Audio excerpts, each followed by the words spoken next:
Equations Part 5, where we start to learn about zero pairs. This opens up a whole new world for your children in solving complex equations. And definitely watch until the end, where we discuss even more important aspects of how to solve complex equations. So please like and follow for more.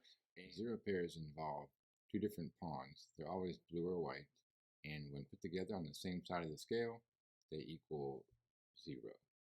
So if this blue pawn was 5, this pawn will be the opposite of 5. And using that word opposite is really important here. So the opposite of 5 and 5 put together equals 0.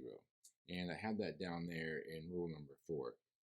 So in this program, the white pawns are drawn at the beginning with the star, which is like an X with a slash through it.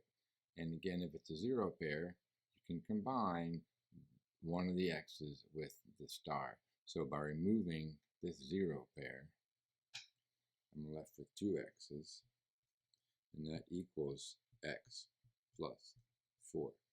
The only thing left to remove from both sides is a blue pawn from both sides. So if I remove a blue pawn from both sides, I'm left with X equals 4. And remember, you can show subtraction this way, and your student or your child will understand where it comes from, but doing the hands-on is really the important part that sticks in the brain. So you're left with X equals 4. Now let's do the check.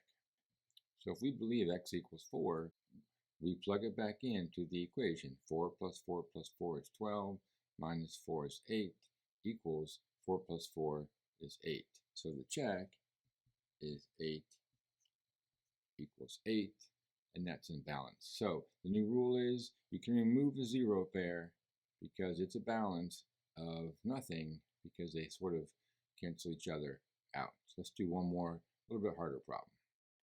This problem incorporates distributive property, blue pawns, and white pawns, and the way of showing a two-digit or two-place value number in a tens place. So 16 you represent as a 10 and a 6 put together.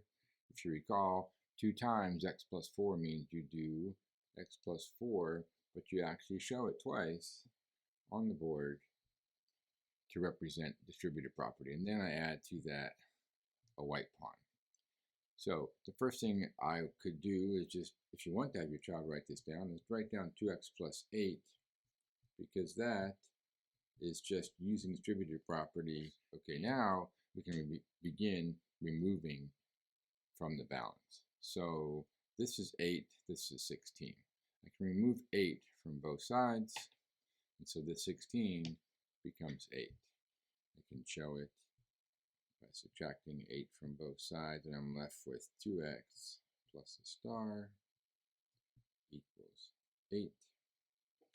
Now here's where the zero pair comes into play, because if I have a blue pawn and a white pawn, they cancel each other out, so I remove that zero pair, and I'm left with pawn equals 8.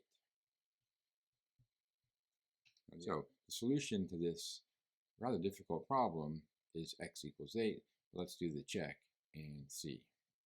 Well, the right side we know is 16. That's all that was on that side. So 16 is the check for the right side. On this side we have 8 plus 8 plus 8 minus 8. 8 plus 8 is 16. And then I could go to 16 plus 8, 24, and then minus 8 puts us back down to 16. So the check, 16 equals 16, works out. Please watch the next video. We begin to talk about how you add items to both sides, and that also won't change the balance, right? Until now, we've been taking things off of both sides, but why can't you add things to both sides as long as it keeps the equation in balance? Thanks for watching. Please like and subscribe, and follow.